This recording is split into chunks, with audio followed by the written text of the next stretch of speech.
ती मुलगी फायदा घेणार ना, की अरे आईला काहीच माहीत नाही, मी आपलं बघते रील, आई म्हणते करते क्लास.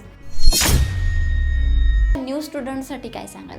तर काही काही मुलं काय करतात, अरे हे लयच अवघड आहे, लगेच रडायला लागतात, मला काही जमत नाही, डोक्यावरून चाललं. पण चांगल्या गोष्टींना वेळ द्यावा लागतो ना. बरोबर. तुमच्यासाठी कोणीही शेजारी येऊन पगार देणार नाही आहे. तुमचे 4 बेरोजगार मित्र तुम्हाला पैसे देणार नाही आहेत. त्यामुळं तुम्हालाच मेहनत घ्यायची आहे, तुम्हाला तुमच्या भीतीला घालवायचं आहे. मी तर तुम्हाला अपफ्रंटली आणि ओपन आपली ऑन कॅमेरा सांगते, असे हिंदी कॉल्सवरती किंवा असं फक्त ऑन कॉल फोन आला आहे आणि भरा 2 लाख नाही केलं पाहिजे या गोष्टी.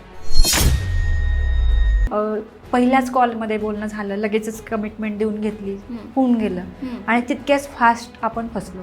जेवढा महागडा मोबाईल तेवढा स्टेटस चांगला. क्या बात आहे, क्या बात आहे. खूपच सुंदर. रोज इंस्टाग्राम बघताय आणि जर तुमच्या वॉच टाईममध्ये जर असं काही कंटेंट रोज स्क्रोल होत असेल की जे खरंच इम्पॅक्टफुल आहे तुमच्या मनावरती, तर तुम्ही तसं वागल्याशिवाय राहणार नाही. की AI मुळे जॉब गेली का, जातात आहे का? AI मुळे जॉब जनरेटही होतात आहेत, इकडे लक्ष दिलं पाहिजे. इतक्या मोठ्या फील्डमध्ये तुमचं पुणेरी पॅटर्न, तर हे पुणेरी पॅटर्न ठेवण्यामागचं काय कारण आहे? युनिक जो पॅटर्न आहे तो आम्ही मेंटेन करतो आहे आणि आत्तापर्यंत 4 वर्षांपासून आम्ही तो मेंटेन केला आहे आणि मला नक्कीच खात्री आहे की इथून पुढच्याही काही वर्षांमध्ये मला तेवढंच लोक सपोर्ट करतील.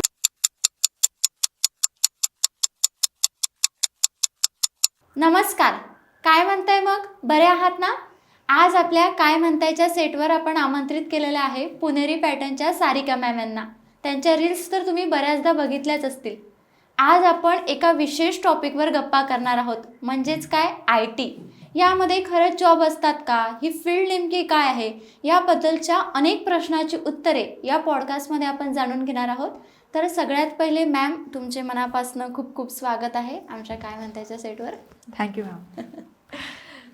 सगळ्यात पहिला हाच प्रश्न असेल की आपण आता ॲडव्हर्टाइजमेंट पाहतो, जाहिराती पाहतो, तर IIT इन्स्टिट्यूशन्स जे म्हणतात की जॉब मिळतात, तर हे खरंच मिळतं का? म्हणजे काय आहे याबद्दल? ऑफकोर्स आता IT बद्दल जर आपण बोललं तर IT मध्ये भरपूर जॉब्स आहेत, कारण जेवढं क्रूड ऑइल इम्पोर्ट होतं आपल्या सौदी अरेबियामधून इंडियामध्ये, त्याच्यापेक्षा कितीतरी जास्त पटींनी सॉफ्टवेअर एक्सपोर्ट होतं. किंवा चायनामधून इलेक्ट्रॉनिक्स आपल्याकडे पूर्ण मॅन्युफॅक्चर होऊन येतं. तसंच इंडियामधून सॉफ्टवेअरचा जो एक्सपोर्ट आहे तो खूप मोठा आहे, कारण आपल्या इकडे किती नाही म्हटलं तर एज्युकेशनला खूप जास्त व्हॅल्यू आहे. तर त्यामुळं कसं आहे की पहिलं कसं होतं ना की ज्या लोकल कंपन्या होत्या आपल्याकडे, विप्रो असेल, TCS असेल, तर ह्या काय करायच्या, कॅम्पस हायरिंग करायच्या. आता रिसेंटली काय झालं आहे की त्यांनी कॅम्पस हायरिंग जरी स्टॉप केलं आहे तरी सोबतच एक प्लस बाजू ही घडली की फॉरेनच्या ज्या मोठ्या मल्टीनॅशनल कंपनीज आहेत, ज्याच्यामध्ये गुगलही अपवाद नाही, त्यांनी त्यांचे ऑफिसेस पुण्यामध्ये किंवा भारतात ओपन केलेत. म्हणजे काय की त्यांना अजून आपल्या भारतातले हुशार लोक पाहिजेत, त्यामुळं त्यांना अजून जास्त संधी मिळतात आहेत. त्यामुळे IT मध्ये जॉब्स आहेत. फक्त गॅप कुठे आहे की मला डिग्रीवरती जॉब द्या हे म्हणण्यापेक्षा मला ह्या स्किलवरती जॉब द्या, हा माइंडसेट शिफ्ट होणं फार गरजेचं आहे आणि तिथे खूप मोठी गॅप आहे. बऱ्याच लोकांना असं वाटतं की जॉब नाही आहेत, कारण ते बघतात जॉब की माझ्या डिग्रीवरती, पण त्यांनी बघितलं पाहिजे की मला हे काम जमतं आणि ह्या कामामुळं मला तुम्ही हे काम द्या. हे होत नाही आहे, तर इथं कुठेतरी थोडासा गॅप आहे, तो भरून निघाला पाहिजे. असं नॉर्मली आपण IT फील्ड म्हटली की कसं एक प्रोफेशनॅलिटी, मस्त छान असं हे असलं पाहिजे, इंग्रजी छान असलं पाहिजे. तर ग्रामीण भागातल्या विद्यार्थ्यांसाठी काय सांगाल? कारण त्यांचं इंग्रजी फारसं चांगलं नसतं एवढं. ॲक्च्युली कसं असतं माहिती आहे का की इंग्रजी बद्दल खूप निगेटिव्ह थॉट्स आहेत लोकांचे की इंग्रजांनी आणली, आम्ही मराठी, आमचा मराठीचा नारा ओके. असावं आहे आणि असलंच पाहिजे. प्रत्येकाने आपल्या भाषेला उचलून धरलं पाहिजे, तो एक सन्मान नेहमीच मेंटेन केला पाहिजे. पण ज्या ठिकाणी आपल्या पोटापाण्याचा प्रश्न आहे तिथे कामापुरती तरी इंग्रजी यायलाच पाहिजे.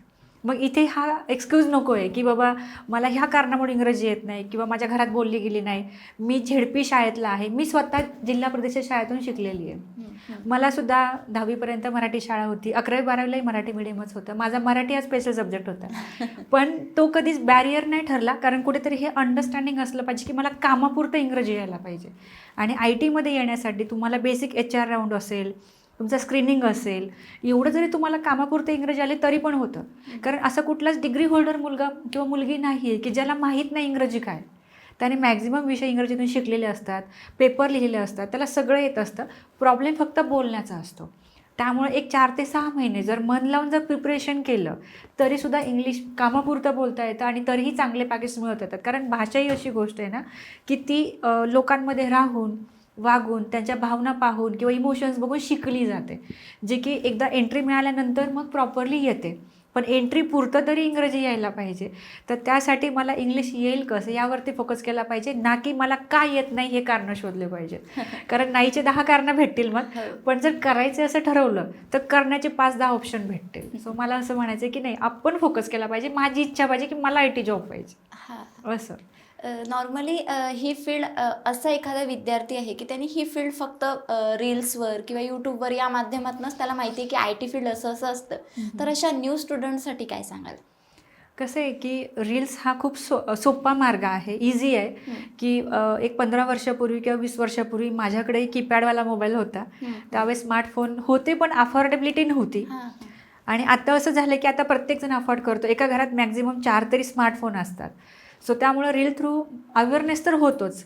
पण मेन गोष्ट काय आहे की आपल्यासाठी जी शिक्षण पद्धती आधीपासून आलेली आहे, जसं की लहानपणी आपण टीचरकडून शिकतो, पहिलं A फॉर ॲपल तेच शिकवतात किंवा नंतर 10वीपर्यंतचं मॅथेमॅटिक्स असेल तर टीचरमुळं ते पक्कं होतं की बाबा गणिताचे शिक्षक खूप चांगले आहेत. जसं माझे 11वी-12वीचे टीचर लहानपणीचे अजूनही लक्षात आहेत का, कारण ते एकमेव सोर्स होते शिकवण्याचे. आणि आपल्याला ती सवय झाली की बाबा मला एखादी गोष्ट फोडून सांगितली पाहिजे तर मला ती बेटर वेनी समजेल आणि मी कधीही नाही विसरणार.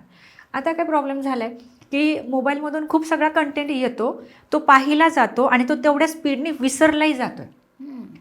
मग ह्यामुळं काय झालं आहे की जे रिकॉल होतात गोष्टी किंवा कन्सेप्ट हे रिकॉल नाही होत आहेत मुलांना. की असं नाही की बाबा कन्व्हिनियंट आहे, मला बसल्या बसल्या मिळतं आहे नॉलेज, पण त्या नॉलेजला घेऊन मी किती म्हणजे नाही का असं शुअर आहे किंवा मी त्या नॉलेजला घेऊन आज 3 तासाचा पेपर सॉल्व करेल का, हा एक मोठा प्रश्न आहे. आपण म्हणजे मी तरी त्यावेळेस आम्हाला तर असं काहीच प्रॅक्टिकल वगैरे नव्हतं. 3 तासाचा पेपर असायचा, 100 मार्क आलेच पाहिजे. सो त्याच्यासाठी मला पॅरेग्राफमध्ये आन्सर लिहायचं आहे तर मला ते मन लावून अभ्यासच करायला लागत होता आणि तो एक टीचरच मला शिकवत होता. सो माझं हेच म्हणणं आहे की मुलांनी अजूनही जेवढं शॉर्टकट वेनी मिळतं तर शॉर्टकट वेनी न जाता ॲटलिस्ट मेंटॉरसोबत शिकायला प्राधान्य दिलंच पाहिजे. जे काही आहे जसं काही आहे, कारण शिक्षकच एखाद्या डिफिकल्ट गोष्टीचा शॉर्टकट सांगू शकतात असं नाही होत. कारण की एखादी गोष्ट करण्याचे 100 वेज यूट्यूबवरती भेटतील, पण तुमच्यासाठी किती बेस्ट वे आहे, कोणतं आहे हे तुम्हाला नाही समजणार. आणि महत्त्वाची गोष्ट ही सुद्धा आहे की ITचं विश्व फार मोठं आहे, फार व्हास्ट आहे. कारण रोज नवीन काहीतरी मार्केटमध्ये येत राहतं.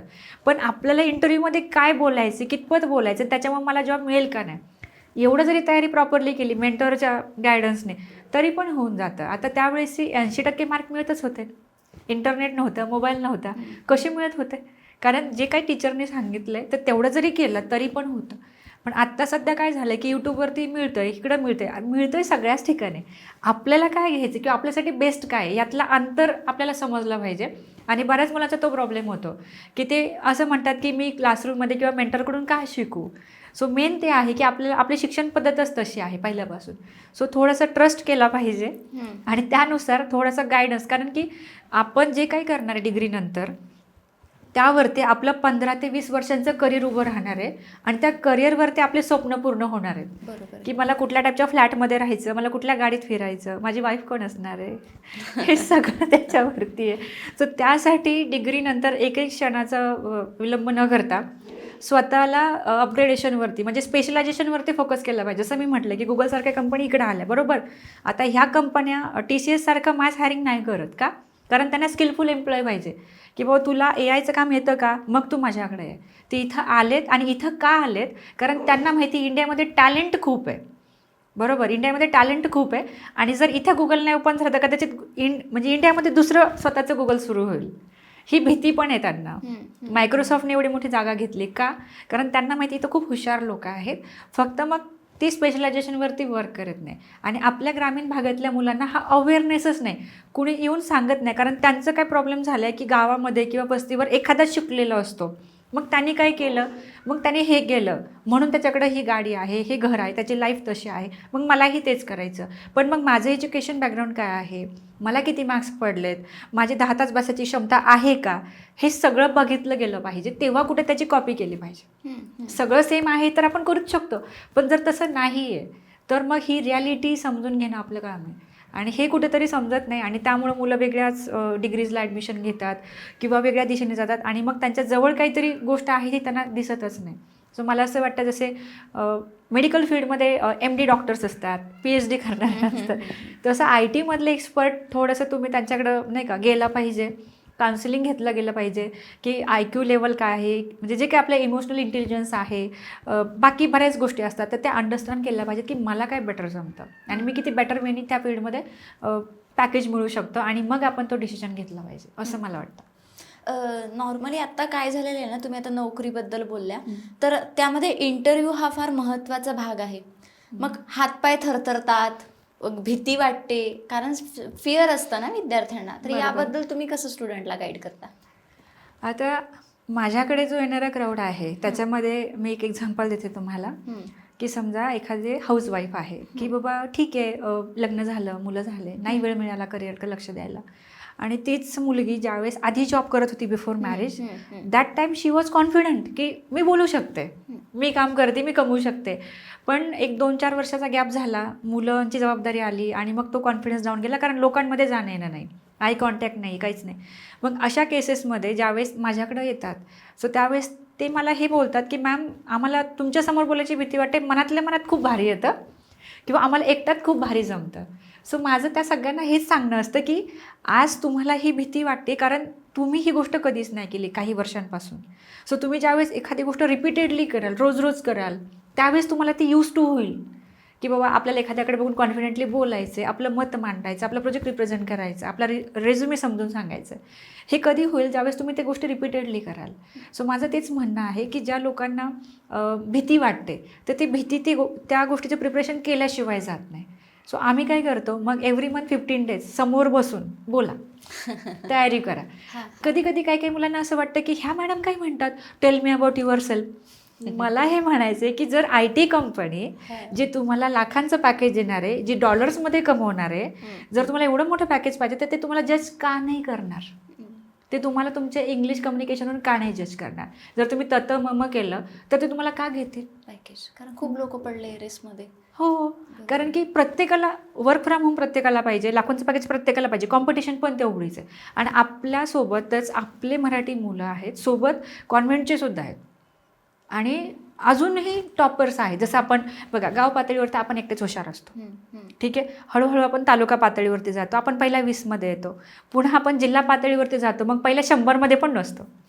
हे समजून घेणं गरजेचं आहे. कारण काही पॅरेंट्सचं काय म्हणणं आहे, आमचा मुलगा खूप हुशार, मुलगी खूप हुशार. तुमच्यासाठी ते जरूर हुशार आहे कारण तुम्ही कॉम्पिटिशन नाही पाहिली, पण तुमच्या मुलाला कधी विचारा की त्याच्या कॉलेजमध्ये त्याच्या लेवलचे किती आहेत किंवा त्याच्या पुढे किती मागे किती आहेत, तेव्हा लक्षात येईल. सो माझं म्हणणं काय आहे की जर तुम्ही 10 तास पुस्तक घेऊन बसताय पण त्याला जर डिरेक्शनच नसेल तर कदाचित तुम्ही त्या रस्त्यापर्यंत नाही पोहोचू शकत, त्या डेस्टिनीपर्यंत नाही पोहोचू शकत.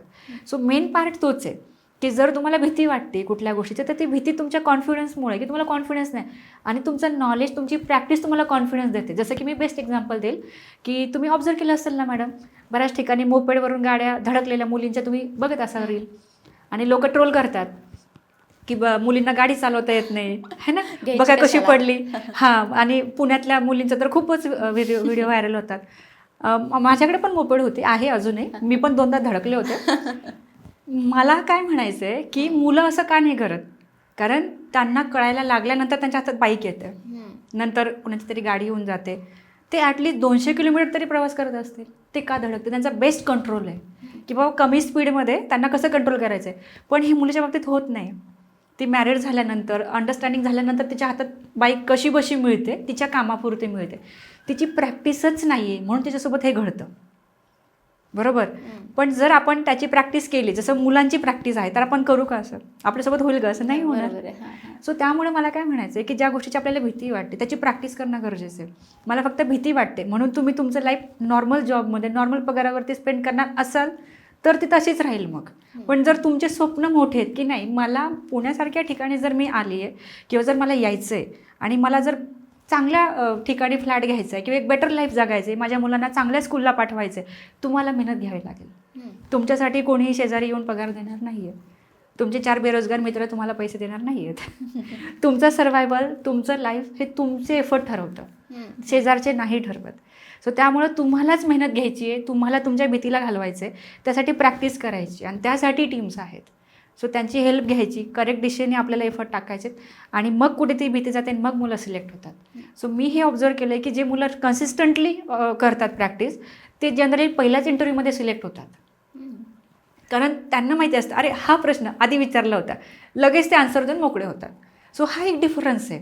पण याच्यामध्ये 50% जनता काय करते, मुलं हे कोण, हे काही इंट्रोडक्शन घेतात, मला नाही करायचं, मी यांच्यापेक्षाही हुशार आहे कारण मला येतं आहे.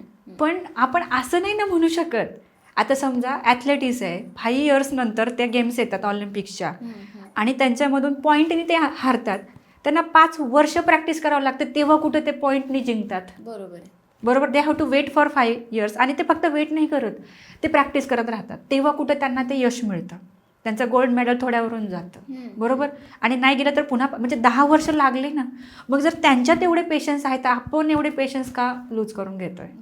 4-6 महिने आपण आपल्या 15-20 वर्षांच्या करिअरला दिलेच पाहिजे, तेव्हा कुठं आपण आपलं करिअर बिल्ड करू शकतो. नाहीतर काही मुलं काय करतात, अरे हे लयच अवघड आहे, लगेच रडायला लागतात, मला काही जमत नाही, डोक्यावरून चाललं. पण चांगल्या गोष्टींना वेळ द्यावा लागतो ना. बरोबर आहे. खराब गोष्ट असते ती खूप नजदीक असते, जवळ असते आणि त्याला कुणाला काही कन्व्हिन्स करायची गरज नाही, ती तशी आपल्याला भेटून जाते. पण जर चांगली गोष्ट असेल ना तर त्याला सही दिशेने एफर्ट टाकावं लागतं, मेहनत आपल्यालाच घ्यायला लागते. हे कुठेतरी समजून घेणं गरजेचं आहे, तेव्हा ती भीती निघून जाते. आता आपण पाहतो की इन्स्टिट्यूशनच्या फीज खूप जास्त असतात, 3-4 लाख अशी तरी फीज असते. मग इतकी फीज भरूनही नोकरी पोरांना लागत नाही. मग यामध्ये चूक पोरांच्या अभ्यासाची आहे, पॅरेंट्सची आहे की इन्स्टिट्यूशनची आहे, काय सांगाल? कसं आहे ना मॅडम, जेवढा महागडा मोबाईल तेवढा स्टेटस चांगलं. हो. बरोबर. आजकाल तुम्ही बघत असाल रीलमध्ये की लोक भारी गाड्या घेतात आणि दाखवतात की माझ्याकडे गाडी म्हणजे मी सक्सेसफुल आहे. सक्सेसची एक वेगळीच डेफिनेशन झाली आत्ता. आणि या सगळ्यामध्ये ज्यांच्याकडं पैसा आहे आणि ज्यांचा पैसा हा प्रॉब्लेम नाही आहे, त्यांना असं वाटतं की जास्त फी म्हणजे जास्त भारी क्वालिटी. आणि बिग ब्रँड्स जे आहेत तर बिग ब्रँडची एक थीम आहे, किंवा आपण जसं म्हणतो ना, बिग ब्रँड म्हणजे काय की खूप हुशार लोक, त्यांच्याकडे हुशार लोक आहे मार्केटिंगला. सो एक रिचबिट ॲडव्हर्टायझिंग, एक रिचबिट ब्रँड ॲम्बॅसिडर, फेस व्हॅल्यू, एखादा क्रिकेटर असेल, मग आमचा ब्रँड खूप मोठा. पण मी तर एक सामान्य व्यक्ती आहे ना, मी एक मराठी व्यक्ती, मी आज महाराष्ट्रात राहते आहे. खरंच किती चान्सेस आहेत की जर मला क्लास करून जर जॉब नाही मिळाला तर किती चान्सेस आहेत की ती इन्स्टिट्यूट माझ्यासाठी दरवाजा उघडेल. कारण मॅक्झिमम इन्स्टिट्यूट ज्यांची फी 2 लाख अँड अबोव आहे, जसं तुम्ही म्हटलात, तर ते महाराष्ट्रातले नाहीतच. ते कुठले आहेत? हैदराबाद, बँगलोर, दिल्ली या प्लेसेसचे आहेत, ज्यांचे हिंदी कॉल जनरली चालतात, एकदम हायफाय लँग्वेज असते, ॲटिट्यूड खूप भरभरून असतं आणि त्यांना हे दाखवायचं असतं की अरे तुला 20 लाख आरामात मिळेल, हो यस तुझं होऊ शकतं. आणि आपल्याला आशा आहे, आपल्या मुलांना आशा वाटते की अरे नाही, सेम पेसमध्ये थांबून मला हे सांगायचं आहे की 20 लाखाची क्षमता माझी आहे का. माझी जर 20 लाख पगाराची क्षमता नसेल तर माझ्यासाठी हा कॉल वर्कच नाही होऊ शकत. सो जास्त फी म्हणजे जास्त गोष्टी असं नाही आहे. मला तर असं म्हणायचं आहे, फीच्याही बियॉन्ड जाऊन तुम्हाला असे लोक समोर पाहिजेत की जे तुम्ही कधीही फोन करा, कधी दरवाजा वाजवा, ते समोर उभे पाहिजेत. कारण की नॉलेज मिळण्यासाठी खूप मोठे प्लॅटफॉर्म्स आहेत, जसं की भरपूर आहेत. तुम्ही नॉलेज जगातून कुठूनही घेऊ शकता, पण as a first IT job जर तुम्हाला पाहिजे असेल ना, तर त्यासाठी तुम्हाला समोरून लोक उभे पाहिजेत की तुमच्यासाठी ते इंटरव्ह्यूची तयारी करून घेतील, तुम्हाला इंटरव्ह्यूला पाठवतील आणि फीडबॅक घेऊन सांगतील, नाही झालं तर दुसरा कॉल अरेंज करतील. यासाठी समोर लोक पाहिजेत. आणि ह्या गोष्टी जर पुण्यासारख्या ठिकाणी शक्य आहेत ना, तर पुण्याला preference. You should go for local. ब्रँडच्या नावाखाली जर तुम्ही करताल ना, तर नंतर तुमचा नंबर ब्लॉक होतो आणि मग लक्षात येतं अरे आपले पैसे. मला सांगायला तुम्हाला आश्चर्य वाटेल मॅडम, संजय नावाचा माझा एक फॉलोअर आहे इन्स्टाचा, तर लास्ट 2 वर्षांपासून तो मला फॉलो करतो. इन्स्टिट्यूटला येऊन पण गेला आहे तो स्टुडंट आमच्या, आणि त्याचा अजून EMI चालू आहे की आय थिंक 1.5 लाख अमाऊंट भरली होती EMI काढून. लिटरली तो मुलगा आता शेती करून EMIचे हप्ते भरतो, शेती करून भरतोय. की नाही का, कारण एज्युकेशन बॅकग्राऊंड एक होता आणि सेल एक वेगळा कोर्स केला गेला त्याला की बाबा टेस्टिंग, आणि टेस्टिंगचं मार्केट फुल डाऊन आहे, टेस्टिंगमध्ये जॉब्स नाही आहेत. सो हे सगळं जे घडतंय ना, तर ते ह्याच्यामुळं घडतंय की आपण फक्त कानाने ऐकतोय, आपण जाऊन पाहत नाही. मला असं म्हणायचं आहे की इन्स्टिट्यूट कुठलं का असेना जगातलं, तुम्ही जा, तुम्ही भेटा, तुम्ही सगळ्या गोष्टी बघा. ओनर कोण आहे, प्लेसमेंट टीम आहे का, रिझल्ट काय सांगतात, काउन्सलर काय बोलतो, सगळं तुम्ही बघा. कारण तुमची इन्व्हेस्टमेंट फक्त पैशाची नाही आहे. तुमची इन्व्हेस्टमेंट आहे की तुम्हाला वेळ द्यायचा आहे, तिथं क्लास शिकायचा आहे, सर्व्हिस तुम्हाला घ्यायची आहे, आणि त्या सर्व्हिसमधून प्लेसमेंटची फॅसिलिटी फार इम्पॉर्टंट आहे. जर तुम्हाला ते शुअरली मिळत असेल ना, तरच तुम्ही इन्व्हेस्ट करा, तर तुम्ही नका करू. आणि खूप महाग म्हणजे खूप भारी असं काहीच नाही आहे. ते एक वेळ प्रॉडक्टच्या बाबतीत होतं की समजा एखादी महिंद्राची गाडी ती कन्व्हिनियन्स देणारच, कारण तो एक क्लास आहे घेणारा. एखादा आयफोन असेल तो कन्व्हिनियन्स देणारच, त्याच्यात काहीच दुमत नाही माझं. पण ज्या ठिकाणी सर्व्हिस गोष्ट आहे, सर्व्हिस फील्ड आहे, तिथे तुम्हाला सर्व्हिस प्रोव्हायडर कोण आहे हे बघायलाच पाहिजे, हे तुम्ही बघितलं पाहिजे. आणि यामुळं खूप फेक गोष्टी घडतात. आता याच्यामध्ये 2 साईड, जसं तुम्ही म्हटला, तर पहिली तर साईड ही आहे की इन्स्टिट्यूटने सुद्धा इंटरव्ह्यू अरेंजच करून दिले पाहिजेत प्रॉपर IT कंपनीजमध्ये. कारण की मॅक्झिमम इन्स्टिट्यूट काय करतात, KPO BPOचे कॉल देतात की जा जाऊन कर, असं नाही. कारण कंपनीचे पण टाईप्स आहेत, B2B आहे किंवा सॉफ्टवेअर आहे, प्रॉडक्ट बेस आहे, सर्व्हिस बेस आहे. मुलांनी हे चेक करणं गरजेचं आहे की ह्या ज्या कंपन्या आहेत ह्या खरंच कुठल्या बेसिसच्या आहेत. आणि मी तर तुम्हाला अपफ्रंटली आणि ओपन ऑन कॅमेरा सांगते, कुठलीच MNC कुठल्याच इन्स्टिट्यूटला परमिशन देत नाही हायरिंगची, कारण त्यांचा ब्रँडच एवढा मोठा असतो की त्यांना गरजच नाही त्या गोष्टींची. बरोबर. मी कधीच असं म्हणणार नाही की बाबा तुला MNC, मी असं म्हणेल की तुला स्किलफुल जॉब मिळेल माझ्याकडून. मी पॅकेजची कमिटमेंट कधी देत नाही. का? कारण माझ्यासाठी टेक्नॉलॉजी महत्त्वाची, की जर तुम्ही आज चांगल्या टेक्नॉलॉजीवरती काम करताना 2 वर्षात तुम्हाला कसं 15 लाख मिळवायचं हे तुम्हाला माझ्यापेक्षा बेटर मी कळेल. पण तुम्ही सुरुवात केली पाहिजे. नाहीतर मला MNC मिळणार म्हणून मी 2 वर्ष वाट बघत बसले. ऑफर लेटरचं वर्ष, लिटरली काही मुलं वर्ष ऑफर लेटरची वाट बघत घरी बसतात की आज येईल उद्या येईल. का वेळ खर्च करताय? आयुष्यातला तो वेळ फार महत्त्वाचा आहे. बरोबर. कारण उद्या तेच तुमचे घरचे ज्यांनी तुमच्यावर लाखो रुपये खर्च केले डिग्रीसाठी, ते तुमच्या उद्या लग्नाची घाई करणार आहेत, तुमच्या सेट होण्याची घाई करणार, तुमच्या पगाराची घाई करणार आहे. मग तुम्ही काय करणार? सो त्यापेक्षा मला काय म्हणायचं आहे की तुम्ही हे जे महागडे ब्रँड्स आहेत यापेक्षा तुम्ही अशा ठिकाणी जा ज्या ठिकाणी तुम्हाला प्लेसमेंटसाठी दरवाजा ओपन होणार आहे. दुसरी गोष्ट, तुम्हीही तुमचे एफर्ट एवढे टाका आणि गो गेटर अप्रोच ठेवा की तुम्हाला मिळाली ओपनिंग, विदाउट हेजिटेशन तुम्ही जा. एकदा जा, 2दा जा, होऊ द्या फेल, काही प्रॉब्लेम नाही. पण तुम्हाला त्याच्यातून लर्निंग मिळेल की मग का फेल झालो, ह्याच्यामुळे झालो का नेक्स्ट टाइम इम्प्रूव्ह करून जाईल. या गोष्टी माझ्याकडे 15-15 वेळा फेल झालेले मुलं आहेत. मला सांगायला काही वाटत नाही, कारण अपयश हीच तर यशाची पायरी आहे ना. बरोबर. मी माझ्या एका स्टुडंटला सकाळी, म्हणजे सकाळी नाही, कालची गोष्ट आहे, फुल स्टॅकचा स्टुडंट आहे माझा, चेतन. तो मला बोलला, मॅम मी ना 8 दिवस अभ्यास करून जातो. म्हटलं का बरं? मॅम तुम्हाला वाईट वाटेल ना मी नापास झालो तर? म्हटलं नाही, तू जाऊन फेल झाला ना तर मला एकच वाटेल की तू इम्प्रूव्हमेंट करणार आहेस, तू त्या चुकीमधून शिकणार आहेस. मला हेच वाटेल. मला हे नाही वाटणार की तू नापास झाला की का नापास झाला, नाही. कारण हीच तर जर्नी आहे ना. असं होतच नाही ना मॅडम की हा मी दिला आणि माझं झालं. हे तर आपला भ्रम आहे की जो आपल्याला रोज म्हणतो की माझं काम होऊ द्या. पण ही एक जर्नी पण आहे, हे समजून घेणं गरजेचं आहे की नाही मी जाणार आहे, मी 4 गोष्टी शिकणार आहे. जर ठीक आहे मला अंदाज आला की मी असाही नापास होणार आहे, तर मी इंटरव्ह्यूअरला विचारलं तर पाहिजे की बाबा मी काय स्वतःमध्ये इम्प्रूव्हमेंट करू जेणेकरून पुढच्या वेळेस मी सिलेक्ट होऊन येईल. हे पण तर एक लर्निंग झालं. बरोबर. पण आपण एवढे नाराज होतो की आपण काही विचारतच नाही, मग आपली इम्प्रूव्हमेंट कसं काय होईल.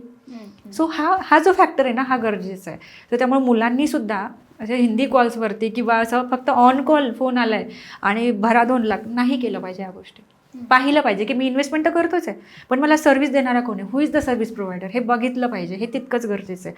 आणि इन्स्टिट्यूटमध्ये पहिलं तर हे चेक करणं गरजेचं आहे की खरंच, कारण की हे बघा, फोटो आजकाल कोणी पण देतं, कुणाची उचलून पिक करतं, पण ज्याला तुम्ही 6 महिने वर्ष सर्व्हिस दिली आहे तो मुलगा तुम्हाला 10 मिनिटाचा रिव्ह्यू तर देईलच ना मॅडम. बरोबर. तो सांगेल ना हो. की सारिका मॅम कशा होत्या, प्लेसमेंट टीम कशी होती, ट्रेनर कशी होते, काउन्सिलर कशी होते, या नंबर ऑफ गोष्टी आहेत एका इन्स्टिट्यूटमध्ये. तर मग ही जर्नी महत्त्वाची आहे. आणि मग ती टेस्ट म्हणून तुम्ही बघणं गरजेचं आहे की नाही बाबा हा खरंच आहे. आणि तुम्ही तुमच्यासारखे मुलं बघा, तुम्ही तुमच्यासारखे बघा. एखादा तुम्हाला एकदम फुल्ली इंग्लिशमधून फाड बोलतोय आणि त्याने सांगितलं 10 लाखाचं बाकी, त्याला मिळणारच आहे. यार पण मी तसा आहे का? मी सामान्य आहे ना. मला थ्रूआउट 60% पण नाही आहे. मी एकदम नॉर्मल टायर 3 कॉलेजमधला आहे मी. माझं तिथं काम होणार आहे का? Why you are comparing it with only packages? Why don't you compare with the people? So अशा गोष्टी आहे. सो लय हाय क्लास करून फार अगदी खूप भारी काहीतरी मिळेल. आणि मग लिटरली काही मुलं नैराश्यात गेलेले मी पाहिलेत लिटरली, की ज्यांचा पैसा हा प्रॉब्लेम नाही आहे ना, त्यांना आता सायकोलॉजीची गरज वाटायला लागली. एव्हरी मंथ मला 2 मुलं असे भेटतात एव्हरी मंथ, की एवढं म्हणजे आईवडिलांचं असं होतं की ना टॉप कॉलेज थ्रूआउट फर्स्ट आहे, म्हणजे नाही का एकदम भारी, त्यानंतर मोठ्या ब्रँडमधून क्लास केला आहे आणि आत्ता काहीच नाही आणि मित्र सगळे प्लेस होऊन गेलेत आणि ह्या मुलांनी बोलणंच बंद केलं आहे. सो हे घडतं. सो अगदी सदम्यात जाण्या इतपत जर गोष्टी तुम्ही स्वतःच करताय तर मग तसं नाही केलं पाहिजे. पालकांसाठी पण माझं हेच म्हणणं आहे की जर तुमचा मुलगा मुलगी क्लासेस करतात आहेत, सो तुम्ही खरंच बघा की तो क्लासमधून काय शिकला. आणि पहिलं तर हे रडगाणं बंद करा की मला काय त्यातलं कळत नाही. पालकांचा प्रॉब्लेम काय आहे, मला त्यातलं कळत नाही, आम्ही नाही शिकलेलो. आणि मग तो मुलगा फायदाच घेणार ना, बरोबर ती मुलगी फायदा घेणार ना, की अरे आईला काहीच माहीत नाही, मी आपलं बघते रील, आई म्हणते करते क्लास. तसं नाही, तुम्ही इन्स्टिट्यूटशी संपर्क करा की आमच्या मुलाचा परफॉर्मन्स कसा आहे, वीकली टेस्ट देतो का, इन्स्टॉलमेंट जे काय असेल, म्हणजे नोट्स वगैरे असेल तुम्ही कलेक्ट करा, तुम्ही या, तुम्ही भेट द्या. तुमच्याशिवाय नाही काही होऊ शकत, कारण तो मुलगा क्लासमध्ये 1-2 तास बसेल, बाकीच्या आवर्स तो घरी स्पेंड करेल. सो जर तुम्हाला वाटतंय की नाही आम्ही डिग्रीसाठी लाखो रुपये खर्च केला आणि आता जॉब मिळत नाही, त्याचं काय कारण आहे, तुम्ही फक्त 2 महिने तुमच्या मुलामुलीकडे लक्ष द्या, त्याचं प्लेसमेंट झाल्याशिवाय राहणार नाही. सो पालकांची सुद्धा ही जबाबदारी आहे की नाही बाबा माझं लक्ष पाहिजे, नुसते आमच्याकडे पैसे हे घे बाबा त्यातलं काही कळत नाही, हा प्रोसेस बंद. आम्हाला सगळं कळतं, तू अभ्यास मात्र तेवढा नीट कर, हे गरजेचं आहे. त्याशिवाय नाही जनरेशन हे होऊ शकत, म्हणजे चांगल्या ठिकाणी प्लेस नाही होऊ शकत. असं आता तुम्ही मगाशी बोललात की मोठ्या कंपनीबद्दल. आता कंपनी मोठी असेल किंवा इन्स्टिट्यूशन जर मोठं असेल, इन्स्टिट्यूशन म्हणायचं आहे मला, ते जर मोठं असेल, ब्रँड मोठं असेल, तर तिथे काउन्सलर पण तसे असतात, म्हणजे पुढच्या साध्या विद्यार्थ्याला लगेच कन्व्हिन्स करून घेतात. तर मग पहिल्यांदा कन्व्हिन्स होतात, मुलं फी भरतात आणि नंतर ते रिस्पॉन्सही देत नाही, तुम्ही म्हणालात तसं ब्लॉक लिस्टमध्ये टाकतात. मग यावेळी विद्यार्थ्यांची काय मानसिकता असली पाहिजे, त्यांनी ठरवायचं कसं की मी त्या जॉबच्या लायक आहे की नाही आहे? कसं आहे ना मॅडम, कुठल्याही सेल्समध्ये ना माणूस एकदा खोटं बोलू शकतो, पण ज्या वेळेस आपण त्याच व्यक्तीसोबत 2दा-3दा बोलतो त्यावेळेस तो खोटं नाही बोलू शकत. आणि हा ह्युमन नेचरचा खूप बेसिक रूल आहे. त्यामुळं तुम्ही नेहमी एकट्याने डिसिजन न घेता तुमचे पॅरेंट्स, बहीण भाऊ मोठे छोटे यांना कॅरी करा, यांना सोबत घेऊन जा. होऊ शकतं की त्यांचं एक वेगळं ऑब्झर्वेशन आहे, कारण की बऱ्याच ठिकाणी असं होतं की पहिल्याच कॉलमध्ये बोलणं झालं, लगेचच कमिटमेंट देऊन घेतली, होऊन गेलं आणि तितक्याच फास्ट आपण फसलो. त्यापेक्षा 1-2दा-3दा संपर्क करणं गरजेचं आहे आणि मॅक्झिमम टीमसोबत बोलणं गरजेचं आहे. त्यावेळेस तुम्ही ह्या गोष्टीपासून वाचू शकता. नाहीतर आपण एकदम ठीक आहे झालं बोललं, तुम्ही म्हणता तसंच तथास्तु झालं तुमचं काम, असं काम होत नाही. त्यासाठी मेहनत लागते 4-6 महिन्यांची. माझी टीम समोरून सांगते की बघ कसं आहे ना, की जॉबचे कॉल भेटणार आहे, ट्रेनिंग खूप छान भेटणार आहे, तुम्हालाही अभ्यास करायचा आहे, तुम्हालाही एफर्ट टाकायचे, तुम्हालाही वेळ द्यायचा, हे अपफ्रंटली सांगितलं जातं. कारण किती नाही म्हटलं तरी मी बॅकडोर एंट्रीवरती बिलीव्ह नाही करत. माझा बिलीव्ह आहे white collar job, front door entry. तुम्ही हक्काने मिळवा. आज तुम्हाला 4 पैसे कमी असू द्या, आज मला 10 रुपये मिळाले ना, वाईट नका वाटून घेऊ, माझी क्षमता 10 रुपयाची आहे ना, I am happy with that. पण माझ्या डोक्यात हे असलं पाहिजे की माझी व्हॅल्यू मला 100 रुपये करायची आहे, त्याशिवाय मी मेहनत घेणार नाही. जॉब भेटला म्हणजे झालं काम असं नाही होत. मला पुन्हा शिकत राहायचं आहे, पहिले 2 वर्ष तरी अभ्यास करत राहिलंच पाहिजे आणि मग माझी व्हॅल्यू जर 100 रुपये ती कंपनी का नाही देणार, बरोबर. दुसऱ्या म्हणजे माझ्या शेजारच्या एम्प्लॉईला तेवढा पगार मिळतो मला मिळत नाही, म्हणजे तो काहीतरी व्हॅल्यू ॲडच करतोय ना. मग तुम्ही जर ती व्हॅल्यू ॲड केली तर तुम्हाला काय देणार नाही ती कंपनी.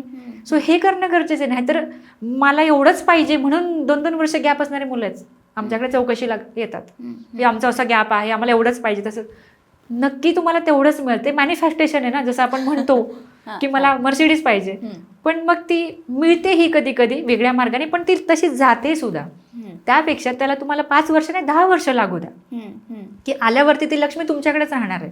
पण ती मिळवण्यासाठी तुम्ही शून्यातून सुरुवात केली पाहिजे ना. जसं माझा पगार पहिला 7,000 होता, आता काहीतरी डिफरन्स असेलच ना. का, कारण थ्रूआउट अ इयर्स आपण बनत गेलो, डेव्हलप होत गेलो, आपण नाही का आपल्या डाऊन्समधून शिकत गेलो, आपल्या धक्क्यांमधून आपण लर्निंग्स घेत गेलो. हे केलं पाहिजे, ह्याच्याशिवाय माणूस डेव्हलप होत नाही. अचानक मी म्हटलं असतं की मला डायरेक्ट टॉपला जाऊन बसायचं आहे, असं होतं का? नाही होत ना.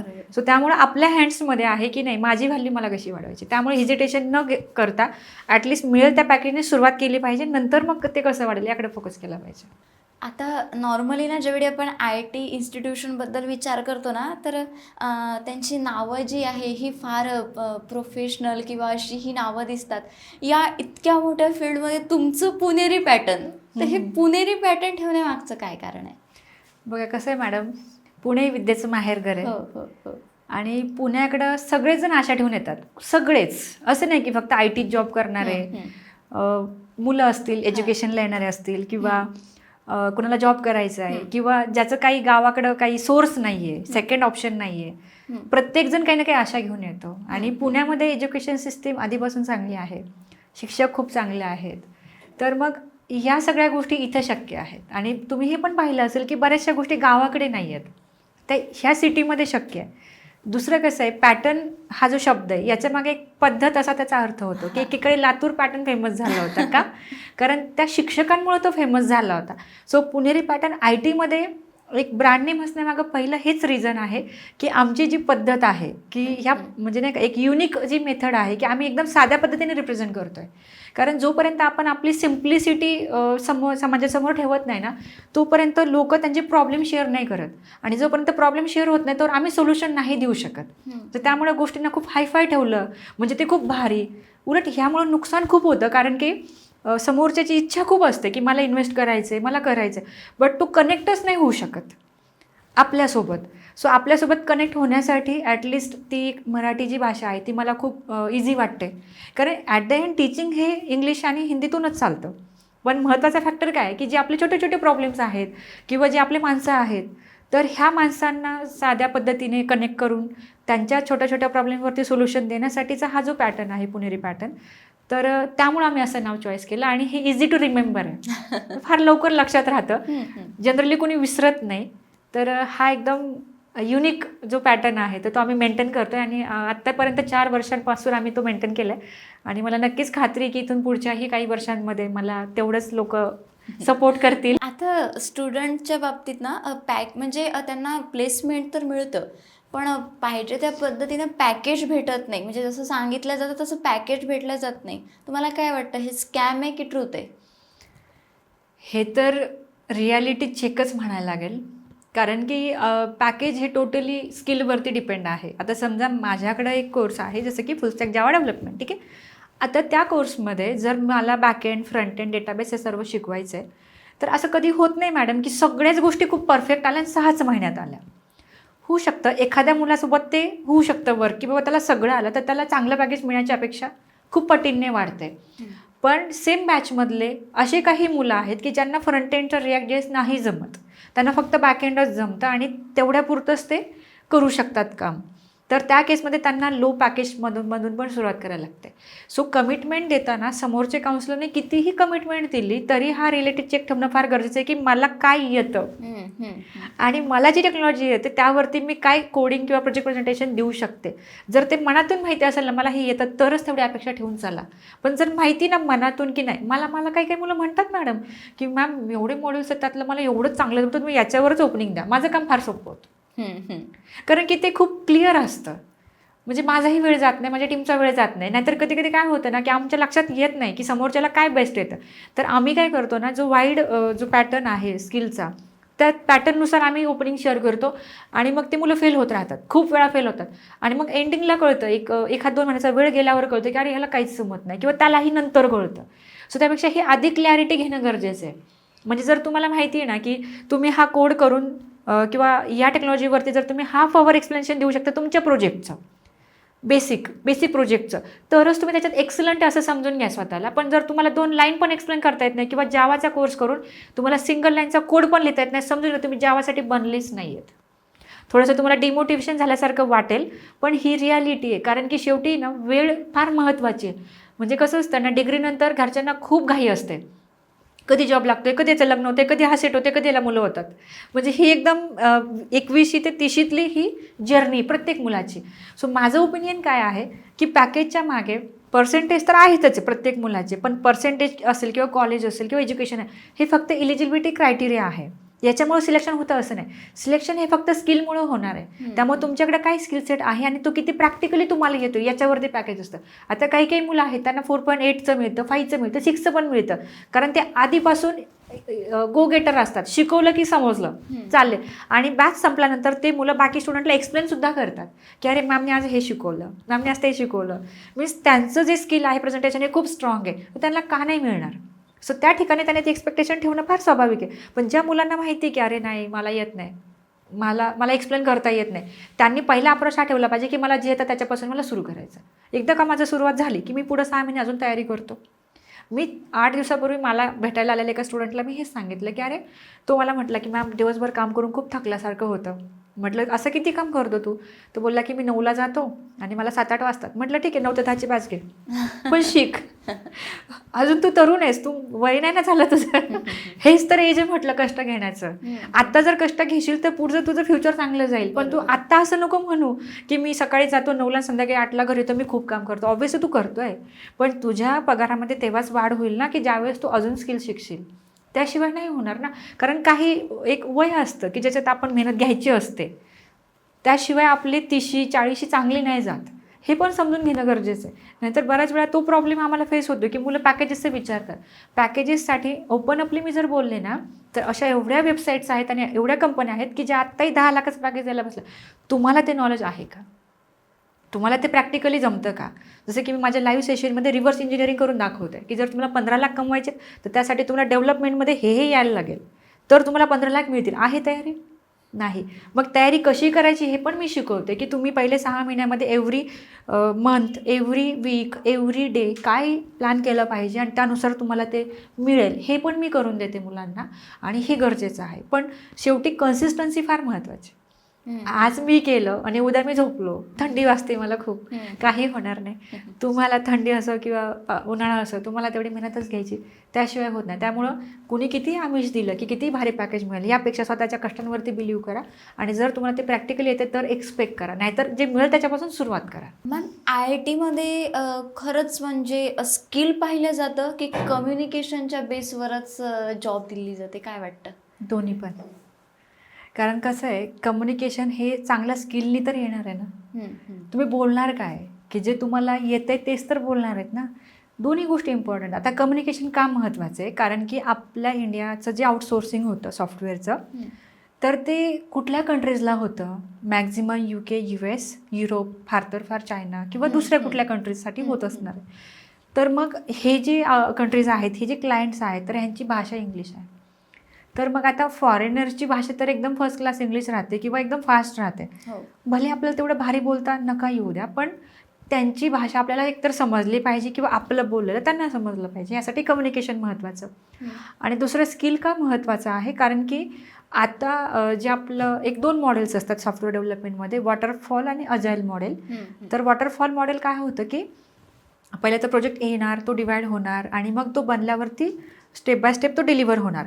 आता ही जुनी मेथड एकदम संपून गेली. आता अजाईल मेथडॉलॉजी आली आहे. त्याच्यामध्ये काय असतं की एक प्रोजेक्ट हा मल्टिपल टीम्समध्ये डिवाइड होणार आणि पॅरलली डेव्हलपमेंट, टेस्टिंग आणि डिप्लॉयमेंट हे सोबतच होणार.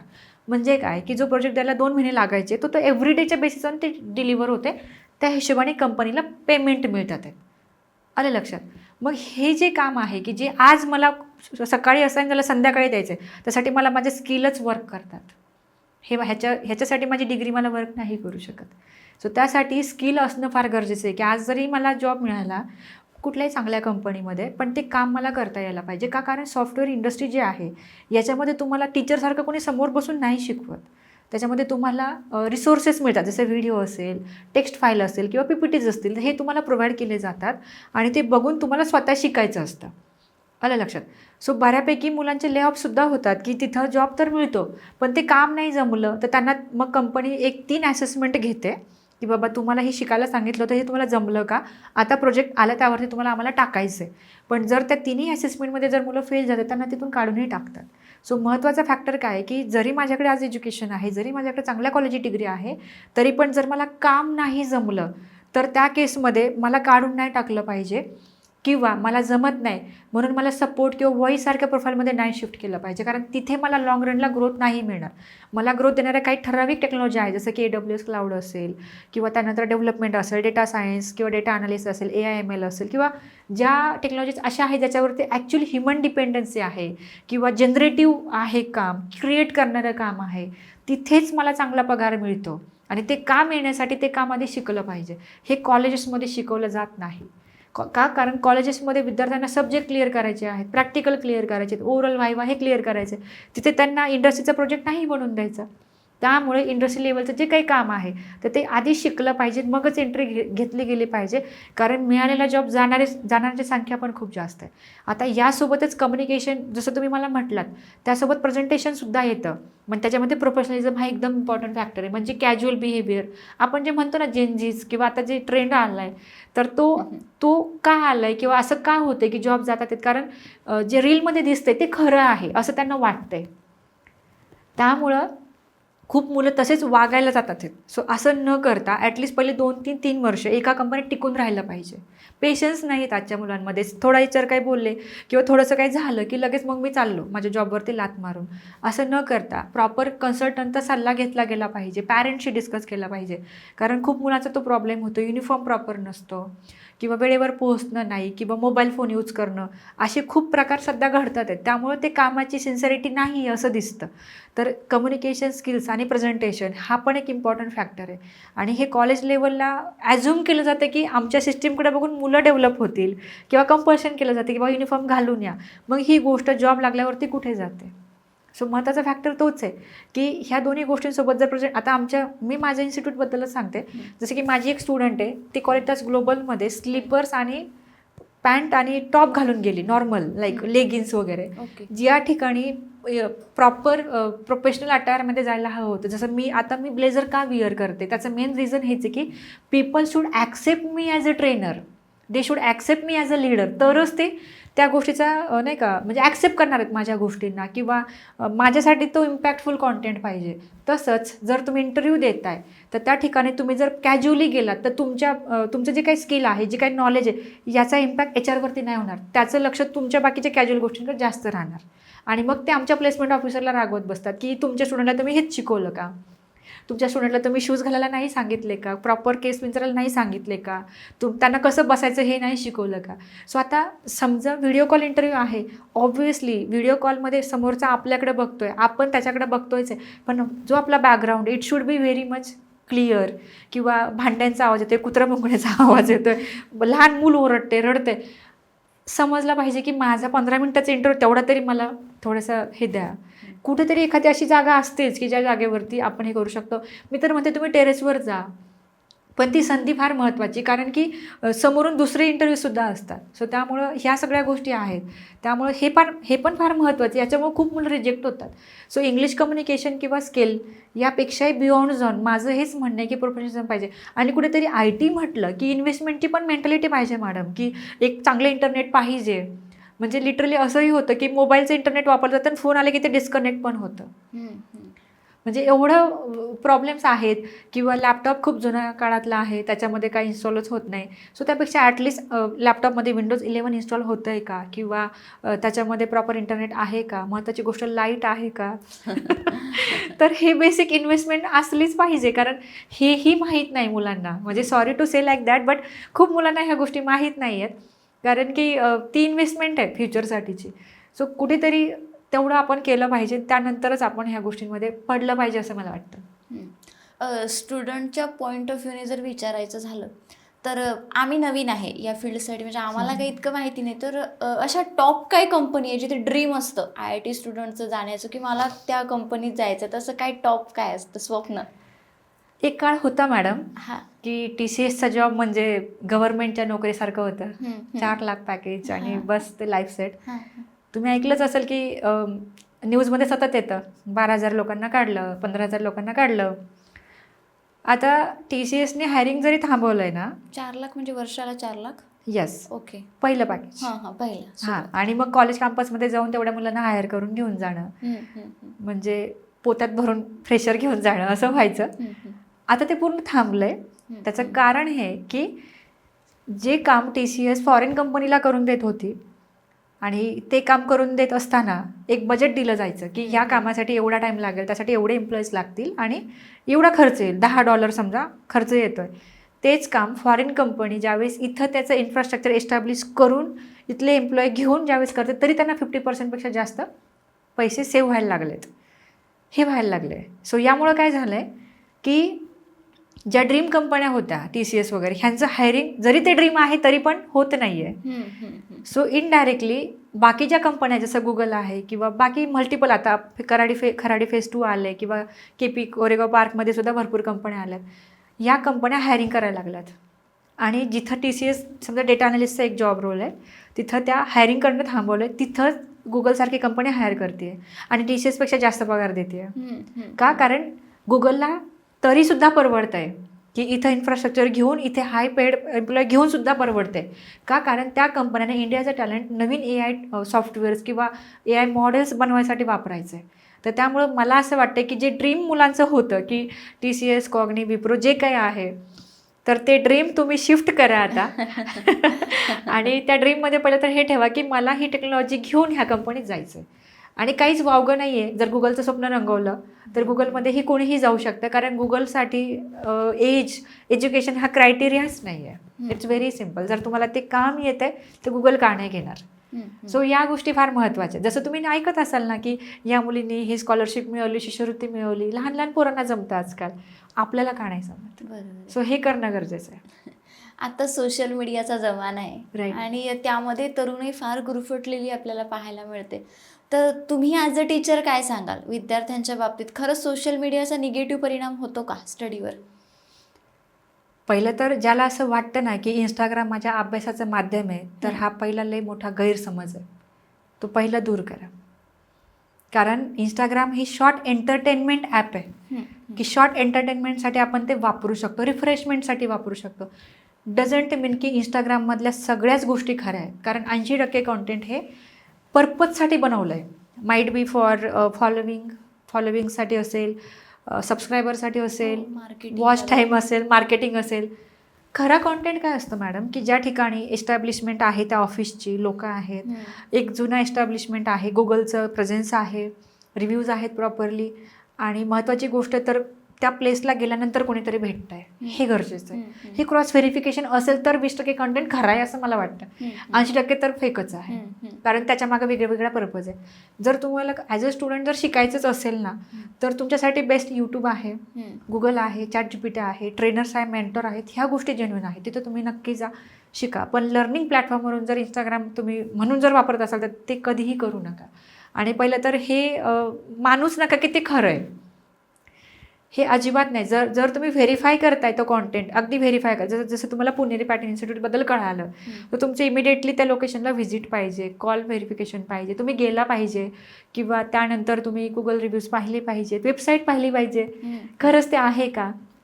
Then only it is genuine. पण till time it is not genuine. त्यामुळं जो भ्रम आहे तरुण पिढीचा की इंस्टाग्राम किंवा फेसबुकवरती सगळं खरं असतं आणि त्याप्रमाणे मी एक्सपेरिमेंट करू, मी माझं लाईफ चेंज करू, हे असं अजिबात नाही आहे. तसं कधीही कोणीही करू नका. आणि त्याला खरं आणि ह्यामुळं मेन प्रॉब्लेम काय झाला आहे मॅडम की जे रिक्रुटमेंट हायरिंग आहे ह्याच्यामध्ये खूप इम्पॅक्ट झालेला आहे. कारण की काही रील ज्या आहेत तर त्या एंटरटेनमेंटसाठी बनवल्या जातात, ऑफिसमधले ऑफिशियल रील्स. तर लोकांना असं वाटतं हे आपणही असंच वागलं पाहिजे. जसं की समजा तुमच्या घरामध्ये संध्याकाळी 7 वाजता तुमचे ओल्ड एज पीपल किंवा म्हातारे आईवडील किंवा आजी आजोबा जर जुनी एखादी मालिका बघतात आणि त्या मालिकेमध्ये जर एखाद्या व्यक्तीचा रोजच तिरस्कार करते तर तुमचं घरातलं लहान मूल ते केल्याशिवाय राहणार नाही. बरोबर. ते जसं ते बघते तसंच आणि उद्याला ते सुद्धा त्याच्या आजीचा तिरस्कारच करणार आहे. का? कारण ते रोज ते बघतंय. म्हणून तुम्ही जर रोज इंस्टाग्राम बघताय आणि जर तुमच्या वॉच टाईममध्ये जर असं काही कंटेंट रोज स्क्रोल होत असेल की जे खरंच इम्पॅक्टफुल आहे तुमच्या मनावरती तर तुम्ही तसं वागल्याशिवाय राहणार नाही. त्यामुळे जर तुम्हाला तुमचं बिहेवियर, डिरेक्शन, तुम्हाला आयुष्यात सक्सेसफुल व्हायचं असेल तर इंस्टाग्रामचा वॉच टाईम लिमिट करा. बंद करा असं मला म्हणायचं नाही. It should be very much limited. But जर अभ्यासच करायचा आणि करिअरमध्ये पुढं जायचं आहे तर करेक्ट प्लॅटफॉर्म शोधणं फार गरजेचं आहे आणि त्या प्लॅटफॉर्मला सोबत घेऊन पुढं जाणं गरजेचं आहे. तुम्ही आता बोलताना ChatGPT म्हटलं म्हणून मला AIची आठवण झाली. अनेकांना प्रश्न पडला की AI मुळे जॉब गेली का, जातात आहे का?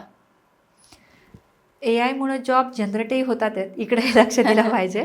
कारण AI हा रिपिटेटिव्ह टास्क घेतोय, पण जनरेटिव्ह टास्कचं काय, की तर समजा तुम्हाला एखाद्या क्लायंटशी बोलायचं आहे, सोबत मेलही करायचं आहे, सोबत त्याचा प्रॉब्लेमही सॉल्व्ह करायचा आहे. या केसमध्ये AI खरंच वर्क होणार आहे का? आता तो वर्क होणार आहे का? तो जर हा असेल तर तो कसं असेल, की ठीक आहे मला ईमेल टाईप करण्यापेक्षा मी AI कडून लिहून घेतो, बरोबर. पण प्रॉब्लेम तर मला माझ्या ब्रेननी सॉल्व्ह करायचा आहे, माझ्या बोलण्याने सॉल्व्ह करायचा आहे. आणि मला का बोलायचं आहे, कारण की होऊ शकतं की मेलची भाषा त्यांना चांगली नाही वाटली किंवा नाही समजली. मी असं म्हणू शकत नाही ना की ॲज अ बिझनेस की समोरच्याला कळेलच, माझ्या क्लायंटला ते सर्व कळेलच. I have to explain in that particular wordings. कारण माणसाला इमोशन्स आहेत, AIला इमोशन्स नाही आहेत, इट इज भावनालेस. त्यामुळं ज्या ज्या ठिकाणी इमोशन्स आहेत, फिलिंग्ज आहेत, अटॅचमेंट आहेत, त्या त्या ठिकाणी AI कधीही वर्क होऊ शकत नाही. त्यामुळं असे खूप सारे जॉब आहेत ज्या ठिकाणी AI हेल्प करतोय. डझंट मीन की AIमुळं बायपास झाले. फार तर फार एखाद्या डेव्हलपरला जर कळालं की मला आता ही क्वेरी लिहायला 2 तास जाणार आहेत, तर तो फार तर फार त्याला माहिती की ह्या क्वेरीचं हे आउटपुट येणार आहे, तर तो लिहून घेतो AI कडून. पण ह्याचा अर्थ असा होत नाही मॅडम की 2 तास लवकर काम झालं म्हणून कंपनीला मी जाऊन सांगितलं की माझं काम झालं, मी घरी चाललो. असं नाही होत. तो काय करणार, ते 2 तासाच्या फॅमिलीसोबत स्पेंड करणार. तो स्मार्ट वर्क जरूर करेल, पण त्याचा इस्तेमाल तो त्याच्या फॅमिलीसाठी वापरणार, की चला मी एक क्वालिटी टाईम माझ्या मुलासोबत, बायकोसोबत स्पेंड करतो. म्हणजे AI ही व्हॅल्यू ॲडिशन आहे. हे ज्याला कळालं तो कधीच घाबरत नाही. पण AIमुळे जॉब जाणार असं बरेच लोक बोलतात, पण AI मॉडेल्स अजूनही तितकेसे डेव्हलप नाही आहेत. आणि जरी आता समजा मेटाचा AI आहे, मी एक्झाम्पल पण देते. AI जगातली सगळ्यात मोठी कंपनी आहे मीडियासाठीची, की ज्याच्यावरून मल्टिपल ॲड्स किंवा त्याला अटॅच कोण आहेत, businesses, right. Businesses are paying to Meta, right. पण आता असा एखादा बिझनेस ओनर आहे की ज्याला मेटाचा AIच नाही कळत. त्याकडे पैसा आहे, त्याकडे बिझनेस आहे, कस्टमर्सचं सर्व आहे, पण त्या ॲड्स रन करत असताना त्याला असा एक प्रॉब्लेम येतो आहे की जो त्याच्या AIनी सॉल्व्ह होत नाही. त्या केसमध्ये त्याला समोरच्या मेटाच्या एक्झिक्युटिव्हसोबतच बोलायचं आणि त्याशिवाय तो सॅटिस्फाईड नाही. कधी कधी असंही होतं की पेमेंट बाउन्स झालं, त्या केसमध्ये हा पॅनिक झाला. त्या केसमध्ये सुद्धा मेटाच्या एक्झिक्युटिव्हला समोरच्याशी बोलायचंच असतं. त्यासाठी त्यांच्याकडे मराठी, हिंदी, इंग्लिश सगळे एक्झिक्युटिव्ज आहेत. ऑन कॉल, मेल सगळं आहे. म्हणजे तो एक पर्याय आहे की समजा 100 क्वेरीजपैकी 10 क्वेरीज AIने सॉल्व्ह झाल्या, बाकीच्या क्वेरीजचं काय? त्यासाठी लोकांची डिपेंडन्सी ही लागतेच. आणि AI मॉडेल्स बनवण्यासाठी ऑब्व्हियसली इंजिनियरची गरज तर पाहिजे, किंवा आपल्या कम्प्युटर सायन्स ITच्या मुलांची गरज पाहिजे. ते बनतात कशामुळं? पायथन बेसिक लँग्वेज असेल, डेटाबेस असेल किंवा मॅथमॅटिक्स असेल, हे सगळ्यांचं कॉम्बिनेशन बनवून एखादं AI मॉडेल बनतं. त्यासाठी इंजिनियर्स तर पाहिजे, कारण प्रत्येक ठिकाणी प्रत्येक एक बिझनेस वेगवेगळा आहे, त्याचे प्रॉब्लेम्स अलग अलग आहेत. आणि ग्राउंड रियालिटीवरती जर वर्क करायचं म्हटलं तर एखाद्या AI मॉडेलला बनायला खूप वर्ष लागतात. कारण त्याचा मेन पार्ट आहे R&D, जे की इंडियामध्ये तर कुणी खर्च करायला तयारच नाही आहे. सगळं R&D फॉरेनला चालतं, कारण त्यांच्याकडे ते बजेट आहे. त्यांना माहिती की इथं जर मी एवढा खर्च केला तर आणि तरच माझा बिझनेस पुढे 5 वर्ष चांगला चालणार. जसं की आयफोन दरवर्षी नवीन का लॉन्च होतो, का त्यांच्याकडे जुनं मॉडेल नाही आहे. पण जोपर्यंत आपल्याकडे लेटेस्ट काही नाही आहे तोपर्यंत आपण मार्केटमध्ये राहणारच नाही. हे आयफोनवाल्या कंपनीला खूप चांगल्याने माहिती आहे. आणि ह्याचं बजेट त्यांच्याकडे आहे की वर्षभर ते तेवढं इंजिनियर्स लावतील R&D करायला, जेणेकरून समोर मला तो फोन लॉन्च करून तेवढं माझं वसूल होणार आहे. पण हे इंडियन कंपन्या करत नाही. उलट फॉरेनचे लोक इंडियन टॅलेंट R&Dला वापरतात. आलं लक्षात. सो त्यामुळे AI जॉब कधीच रिप्लेस करत नाही, इनफॅक्ट तो रिजनरेट करतो. मॅम, आपण पाहतो ना की स्टडी करत असताना किंवा इंटरव्ह्यूची तयारी करत असताना खूप दडपण येतं, डिप्रेशन येतं, स्ट्रेस येतं. तर यावेळी स्टुडंटनी त्याशी कसं डील करावं? पहिलं तर मी हे सगळं चांगल्या पॅकेजसाठी करतोय हे स्वतःच्या मनाला रोज सांगितलं पाहिजे. मी हे दुसऱ्यासाठी नाही करत आहे, मी माझ्यासाठी करतो आहे. आणि माझ्यासाठी ज्यावेळेस मी एफर्ट घेतो आहे तर मग मी ते आनंदानेच घेतले पाहिजे. कारण की घरच्यांच्या अपेक्षा का नसू नयेत, त्यांनी अपेक्षा ठेवल्याच पाहिजेत की कधी पगार येईल तुझा, कधी जॉब मिळेल. हे कारण की त्यांनी इन्व्हेस्टमेंट केली आज ॲज अ डिग्री म्हणून. पण हे विसरता कामा नये की यश ही एक जर्नी आहे, हे काही डेस्टिनेशन नाही आहे. आणि असं खूप वेळा होतं की ठीक आहे भेटला जॉब, पण नंतर का आलं की अरे मनासारखं काम नाही आहे. मग तुम्ही तिथं थांबणार आहे का? नाही ना, तुम्ही दुसरी कंपनी बघणारच आहेत. आणि आपल्याला आनंद वाटतो अशाच गोष्टींमध्ये आपण पडलं पाहिजे. नाहीतर मला कोणीतरी सांगतंय, प्रेशराईज करतंय आणि मी 6 ते 8 महिने एफर्ट टाकूनसुद्धा माझं त्या टेक्नॉलॉजीमध्ये प्लेसमेंट होत नाही, सिलेक्शन होत नाही. आपण आपला मार्ग बदलला पाहिजे. We have to be moldable very fast. त्याशिवाय आपण आपली जर्नी एन्जॉय नाही करू शकत. नाहीतर खूप मुलांचं असं होतं की डेव्हलपमेंट शिकलंय, वर्ष झालं मी शिकतोय, मला सिंगल लाईनचा कोड येत नाही. Forget about it. आय टीमध्ये जसं की मी तुम्हाला एक्झाम्पल देईल. समजा आपण MPSC UPSCच्या प्रिपरेशनबद्दल जर बोललो तर तिथे ना हायरार्की असते पहा. PSI हे असे मोठे मोठे पोझिशन्स असतात, मग कॉन्स्टेबल, मग एंट्री लेवल पोझिशन. आय टीमध्ये तसंच असतं. Higher level position, entry level position, मग सुरुवातीच्या पोझिशनमध्ये एंट्री घ्या आणि तुमची जर्नी एन्जॉय करा. कारण की प्रेशर तेव्हा येतो ना की ज्यावेळेस आपण अभ्यासच करत नाही. बरोबर. जर तुम्ही दिवसभर अभ्यास केला तर रात्र तुम्हाला समाधानाची झोप येते. भले तुम्हाला नका समजू द्या की तुम्ही काय अभ्यास केला, पण ज्यावेळेस तुम्ही एफर्ट टाकताय, सही दिशेने टाकताय, स्वतःच्या मनाला चीट नाही करत आहे, त्यावेळेस तुम्ही एफर्ट टाकून झोपी जाता. पण ज्यावेळेस तुम्ही अभ्यास न करता टाईमपास करता त्यावेळेस तुम्हाला झोप येणारच नाही. त्यामुळं प्रेशरचं पहिलं मुळं आपण स्वतः आहे. की जर मी ठरवलं आहे की नाही मला एफर्ट टाकायची, किंवा माझा पॅटर्न मी तुम्हाला सांगते, जोपर्यंत माझं सॅटिस्फॅक्शन होत नाही एखाद्या गोष्टी तोवर मी थांबत नाही. मग रात्री 11 वाजले तरी चालेल, त्या कोर्सचं आउटपुट आल्याशिवाय मी झोपणार नाही. That is my strategy. की मला नवीन गोष्ट शिकायची आहे, ती शिकल्याशिवाय माझं मन मानणार नाही, तोवर मी थांबणार नाही. हे पाहिजे. मग तुम्हाला कशी शांतपणे झोप नाही येणार, कशाला स्ट्रेस येईल तुम्हाला. स्ट्रेस तेव्हा येतो ज्यावेळेस आपण कारणं देतो. त्यामुळे कारणं न देता ती जर्नी एन्जॉय करण्यावरती फोकस केला पाहिजे आणि हे मॅनिफेस्ट केलं पाहिजे, हे अट्रॅक्ट केलं पाहिजे की नाही मला हा पॅकेज किंवा हा जॉब घेऊनच इथून बाहेर पडायचं आहे. म्हणजे एक आपलं जे डेडिकेशन असते ना ते लय स्ट्रॉंग, डिझायर खूप स्ट्रॉंग पाहिजे की मी जर आलो तर मी काहीतरी बनण्यासाठी आलो, मी घेऊनच जाणार. मग ते जाण्याचे 10 मार्ग निघतात की ठीक आहे मला ह्या प्लॅटफॉर्मवर नाही समजलं, मी तिकडे जाऊन बघते, मी असं करते तसं करते. करण्याचे 10 मार्ग शोधले पाहिजेत, नाही करण्याचे कारणं नाही शोधले पाहिजेत. सो तेव्हा कुठे तुम्ही म्हणजे जर्नी एन्जॉय कराल, तेव्हा तुमचा स्ट्रेस हलका होईल. आणि ते 3 इडियट्स सारखं सतत ते राजूसारखा प्रेशर घेऊन 4थ्या मजल्यावर उडी मारण्यापेक्षा त्याच्यामधून आपण खूप काही शिकलो पाहिजे की हा लाईफचा एंड नाही आहे, ही जर्नी आहे. आणि ते जेवढे जास्त एन्जॉय करेल ना तेवढं ती ब्युटिफुल बनत जाते. प्रेशर तर तेव्हा येतं की जेव्हा आपण कामच नाही करत, मग काम करत राहिलं पाहिजे असं. बरं, आता एक लास्ट एक मेसेज टीचरसाठी, एक मेसेज स्टुडंटसाठी आणि एक मेसेज पॅरेंट्ससाठी काय सांगाल? स्टुडंटला मी हेच सांगेल, माझ्या सगळ्या स्टुडंटला किंवा माझ्या सगळ्या फॉलोअर्सला, की सातत्य ठेवा. तुम्ही जे काही करताय, जसं काही करताय त्याच्यात खूप सातत्य ठेवा. कारण की सातत्यच सिक्रेट आहे. तुम्ही कुठल्याही यशस्वी व्यक्तीला विचारा की तुझ्या यशाचं काय रहस्य आहे, तो एकच सांगेल. कारण की तुम्ही व्यवसाय असेल बघा, तुम्ही कुठलाही व्यवसाय बघा, त्याला आपण 1000 दिवसांचं मॉडेल म्हणतो. एखादा यूट्यूबर बघा, तुम्ही एखादा सक्सेसफुल रील स्टार बघा, कुणी बघा, आणि तुम्ही कोणाला तोच प्रश्न विचारा, ते काय सांगतील 3 वर्ष मेहनत घ्या. प्रत्येकजण हेच सांगेल. तेव्हा कुठं त्यांना ते यश मिळालं आहे, बरोबर. आणि ते हेही सांगणार की त्या 3 वर्षांमध्ये आम्हाला एवढे डाऊन्स आले आणि एवढे अप्स आले, पण आम्ही आमचं सातत्य नाही सोडलं. आम्हाला आमचे हेल्थचे इश्यू आले, आम्हाला टेक्निकल प्रॉब्लेम्स आले, आम्हाला फायनान्शियल प्रॉब्लेम्स आले, पण काही जरी झालं तरी मी ठरवलं की मला ते रील पोस्ट करायची. काही झालं तरी मी ठरवलं माझ्या बिझनेसमध्ये मला उभं राहायचं आहे. तो माणूस कधीच अपयश नाही बघू शकत. तर मुलांसाठी सातत्य हे सांगेल. भले आज तुम्ही तुमचं नॉलेज 0 असू द्या, पण तुम्ही सुरुवात करा. Version 1 is always better than version none. हा एकदम इम्पॉर्टंट पॅरामीटर आहे. पालकांना मी हे सांगेल की तुमचे वयात आलेले मुलं जे आहेत त्यांच्याशी मित्र बनून राहा, फ्रेंड बनून राहा. एवढं फ्रेंडली वातावरण ठेवा की म्हणजे इतके इझिली तुम्ही ते प्रॉब्लेम सॉल्व्ह करून तुमच्या मुलाला तुम्ही यशस्वी बघू शकाल. पण जर तुम्ही तो गॅप तयार केला ना की मला त्यातलं काही कळत नाही, मला काही समजत नाही, तुझं तू बघ, माझं मी बघतो, किंवा आता तुझी डिग्री झाली, तुझं तू बघ, असं नाही केलं पाहिजे. कारण की तुम्ही म्हणजे पूर्ण इंजिनिअरिंग किंवा डिग्री होईपर्यंत साथ दिलीत आणि आता थोड्या गोष्टीसाठी तुम्ही साथ सोडताय, असं नका करू. उलट तुम्ही तुमच्या मुलाच्या प्रॉब्लेम्समध्ये स्वतः राहा आणि त्या मुलाला त्या जर्नीचा एक चांगला हिस्सा बना. त्याला एक सपोर्ट द्या की नाही मी तुझ्या स्ट्रगलिंग टाईममध्ये सोबत होतो. त्या मुलांनी सांगितलं पाहिजे की नाही माझ्या प्रॉब्लेममध्ये माझे वडील उभे होते, माझी आई उभी होती, माझ्या आईसोबत मी पुढे आलो. तर ही साथ तुम्ही तुमच्या मुलांना द्या, हे मी सांगेल. आणि टीचर्ससाठी माझं एकच म्हणणं असेल की नेहमी ते टीचर बनून राहा की ज्या ठिकाणी तुम्हाला तुमचे मुलं त्यांच्या लग्नाला इन्व्हाइट करतील तरच तुम्ही म्हणा की तुम्ही टीचिंग केलं, नाहीतर तुम्ही जॉब केला. वाव, क्या बात आहे, क्या बात आहे. खूपच सुंदर. काय म्हणताय मग? मला तर असं वाटतं की हा पॉडकास्ट बघता बघता तुम्ही पेन आणि कागद घेतला असेल आणि सगळं काही नोट करून घेतलं असेल व्यवस्थित. तरी अजूनही जर काही डाऊट असेल तर खाली कमेंट सेक्शनमध्ये कमेंट करून नक्की कळवा.